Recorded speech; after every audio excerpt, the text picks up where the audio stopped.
Okay, so after spending most of the last section telling you about why you shouldn't ask questions and how to make more statements about yourself, I'm about to add a little bit of information in there and say that not all questions are bad. It's often about how you can learn to ask the right questions to get the best quality information and conversation out of the person that you're speaking to. A great phrase that I like to remember for how you should ask questions is simply only ask questions that you really care about the answer to. Now, again, I'm going to say this is a true British thing that we find ourselves talking about, but sometimes we can use questions instead of expressing attraction to a person, or perhaps because we're not quite sure how else to steer the conversation. So if you would really like to tell someone that you're really enjoying having a great date with them, and instead you find yourself asking where their handbag is from, this is the kind of example of a question that we don't really want to use, because you don't really care about the answer to that question. Instead, it's a way that you're trying to express interest in another person. And of course, expressing interest is great, but we want to choose the best quality questions in order to help you do that, to make sure that interest seems really sincere. Nobody wants to be on a date with somebody who they feel is perhaps just interested in them superficially.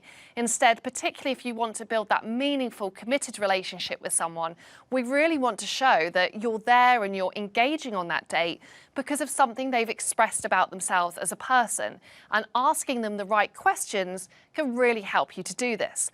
So I've already mentioned a few questions so far that are on the less good side of questions. And less good questions are questions that have very short answers to them, or where the answer to a question can just be a number.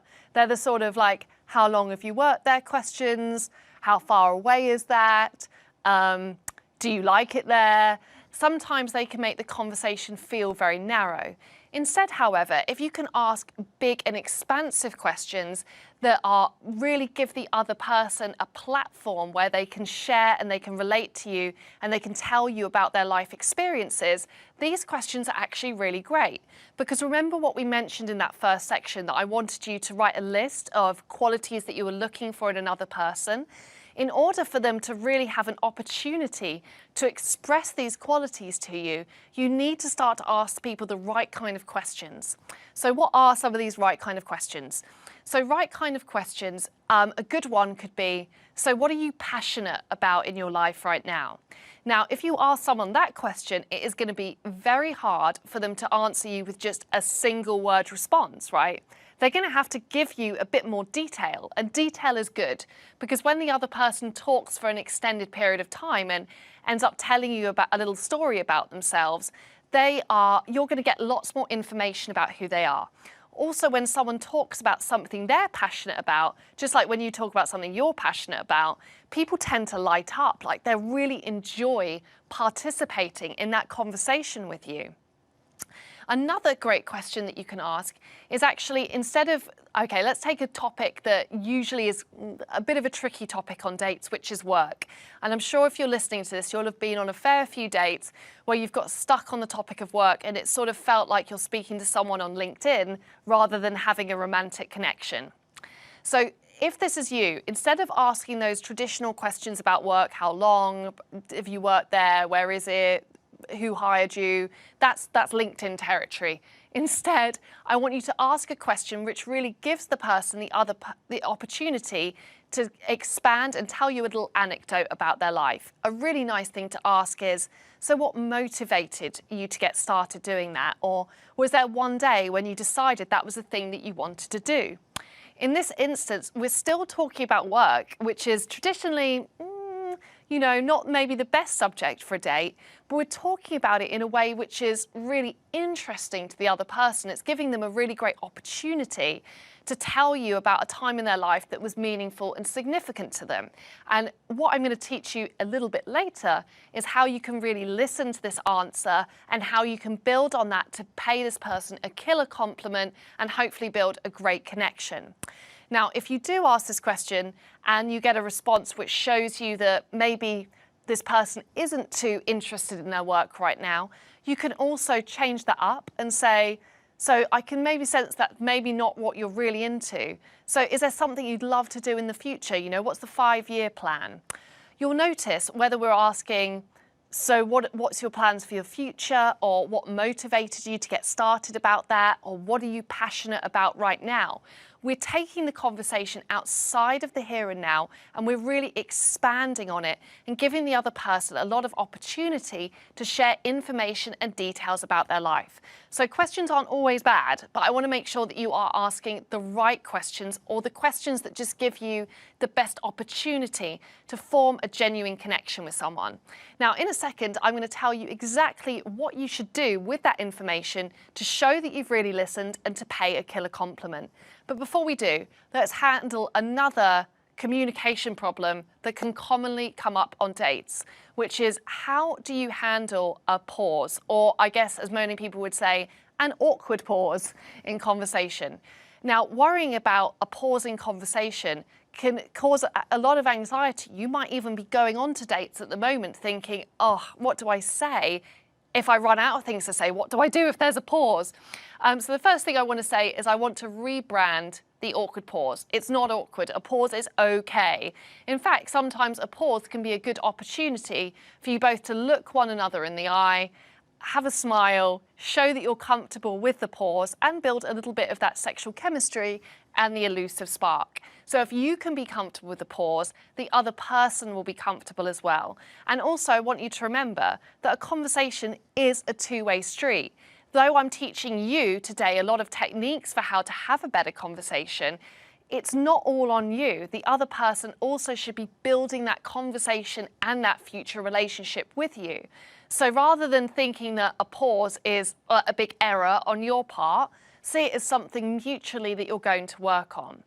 Now, in order to fill that pause, if you're not quite at that zen stage where you think you could be 100% comfortable with a pause in conversation, you can prepare something to say to fill that gap. Now, to fill that gap, you could use what we spoke about in the last chapter, that go first principle. You can simply say, now I want to ask your opinion on something, or something's just occurred to me that I want to tell you about, or I've got a story for you. So there you're using that you hook again to show the other person, hey, there's something in here I want you to respond to. Then you can share a story that is maybe about something that you're really interested by. Because remember, I also want to encourage you to use your conversation skills to talk about stuff that you're really passionate about and you really believe in. Because if you do, I know you're going to come across really well. Now you can use that, or perhaps if you've got a pause, you can also use one of the high quality questions I just mentioned, which is asking someone about what they're passionate about right now. Both of these tools are really good ways to move on from a pause in the conversation. And if it happens, just remember that is not make or break at all. In fact, it's completely natural when you meet someone for the first time. So be as relaxed as you can with it and simply move on. So now that we've looked at how you can get past a pause, let's also look at another really important part of the conversation, which is actually about how you can be a better and more effective listener. So when we find that we're running out of things to say, part of that can be down to the fact that we just don't feel that comfortable sharing information about ourselves. The other part of it can come down to us actually not listening effectively throughout the conversation. Because when we listen to someone and what someone's sharing about themselves, you'll find that someone is giving away clues as to who they are as a person throughout everything that they say. Now, just like I mentioned at the start, you really want to go on to that date focused on what qualities and personal traits do I really want to look for in a partner? So listening effectively should be very important to you, because remember, a great conversation isn't all about you putting on a pitch perfect performance. It's also about you really listening to another person and engaging and working out, do I have that level of connection with this person or not? So listening, if you do it well, is going to give you plenty of tools and plenty of conversational material, and you'll never have to worry about running out of things to say again. Now, to listen effectively, we of course need to encourage the other person, first of all, to open up. This is why you want to use that go first principle I mentioned at the start, at the beginning of your dates, to get more used to making statements about yourself. When you do this, more trust is going to be built and the other person is going to relax more. Secondly, you want to use those high quality questions that we mentioned. These questions give the other person a great platform to really start to share information about themselves. Now, when they are sharing information about themselves, your next job is, instead of being in your mind thinking, oh God, what do I say next? What do I say next? I want you instead to think, okay, what is this person showing to me about who they are through how they're talking about this part of the conversation? So let's get back to that old example, that bad example of stuff to talk about on dates of work, and show you actually how, by asking the right question and also by listening effectively, how you can turn that traditionally topic into something really rewarding and fun and engaging to talk about. So let's imagine you've asked them the question, so what motivated you to get started with your career? Now, I want you to imagine that this person is giving you the following response. And as I'm saying their response, I want you to be sat there thinking, what is this person showing to me about who they are through how they're giving that response? So if the person said, I don't know, I just kind of fell into doing what I was doing, really. In fact, it was a friend that recommended the job for me. I applied and I've been working there ever since. Now, if someone said that to you on a date, what do you think? What qualities are they really exhibiting? Now, the qualities that spring to mind when I think about that are, first of all, that this person is very sociable. They obviously really care about their friends. Also, they seem quite spontaneous, right? They're kind of going with the flow. So now is your chance to pay a really killer compliment, particularly if you like people who've got good friendships or who go with the flow. You can say, it sounds like your friends are really important to you, or I like how spontaneous you are. So you can see now that by asking the right question, by listening effectively, and by thinking, what am I looking for in another person? This is going to really allow you to start to pinpoint on your dates when you have that point of connection with a person. And when you do pay that compliment to them by saying, you know, I like how spontaneous you are, rather than it being a compliment like you have nice eyes, which, you know, that's quite nice to hear as well, but it's probably not as meaningful to the other person as having a compliment that is genuine about their personality. And this is all about how we can start to really build that spark. So let me just give you one more example before we move on, and I'm going to take a few more questions. Okay, so imagine that you asked that same question. So what motivated you to get started in your work? And the person instead gave the response, you know what, actually, I decided I wanted to do it from when I was about 10 years old, and I had to study so hard, but I'm pleased that I did. I've got there in the end. So what's that person showing you about who they are? Are they showing you that they are tenacious? Are they showing you that they really persevere, that they really care about their career? Again, these are all reference points that you can pick up on in a great compliment. You can say, you know, I like how you really persevered, or I like how committed you are to your career, or I like how ambitious you are. Again, that's going to be a killer compliment to pay to someone. Now, you can even say to a person, I like how tenacious you are. I've got something I could learn from you. You know, I can be a bit creative, and I think I could really value getting that input. Or if you say to a person, I like how spontaneous you are, but you may need someone who's a bit of a planner in your life, and I'm really good at that. So remember as well as complimenting a person on what qualities they show to you, this also gives you a platform to go all the way back to making a statement about yourself and becoming more comfortable with sharing how you're similar or dissimilar to this person. So before we move on, I'm going to, in our next section, talk to you all about how you can use these exact same tools for great conversations to send a great first message out when you message somebody online. But before we get to that, we're going to answer a few questions. So the first one I've got here is, it says, is it okay to go on dates without being clear if I'm ready for a committed relationship? Now, I'm going to start by saying, yes, it is okay for you to go on dates. However, I'd really recommend that you're open for everybody out there about what kind of relationship that you want, because that's going to act like a fantastic filter for you connecting with the right people. Now, when people meet other people, there are going to be people who are looking for something more serious or something more casual. And your job really is to express that so you attract people who are looking for the same kind of relationship as you right now. What's even better is if you express this early on during the dating experience, the other person will know that your decision to not want a more committed relationship isn't a reflection of them, but it's actually just showing how you feel about things in your life right now.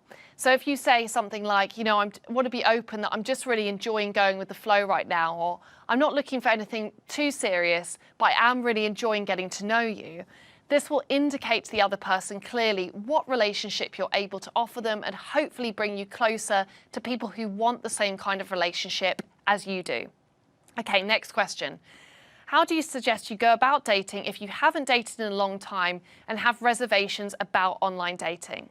So if you are feeling a little bit intrepid about starting the whole dating process, and I know it can feel daunting if you're at the beginning, it's just to remember that you really can date at your own pace. You don't have to rush into things. There are no rules for how quickly or how slowly you have to move through certain dating milestones. So if you can date in a way that's nice and slow, that's focused on courtship, that enables you to build trust with another person, do it. Because that's going to help you over time to open up more. And of course, ultimately, the right people for you are going to be willing and open to taking the relationship at a pace you feel comfortable with. And as for online dating, remember, online dating is one of many amazing channels we can use to meet new people. In fact, it's set to be the most common way we meet people today and in the future. So if you want to be open and to meeting people, and that's a real goal for you, I would embrace the world of online dating, particularly with all the benefits it gives us during this time of lockdown. So last question for this section, and I think this is going to be relevant for a lot of people out there. How would you regain your online confidence after rejection? Now, rejection is a tricky one. However, a lot of it can come down to how you choose to see a particular interaction or situation. So if you remember earlier on in this session, somebody asked the question, what do I do if someone sends me a message, I write back and they don't respond? It could be very easy under that circumstance to take that as a rejection, like, oh, they obviously had a second look at my profile and thought it wasn't that nice, or obviously I wrote something wrong.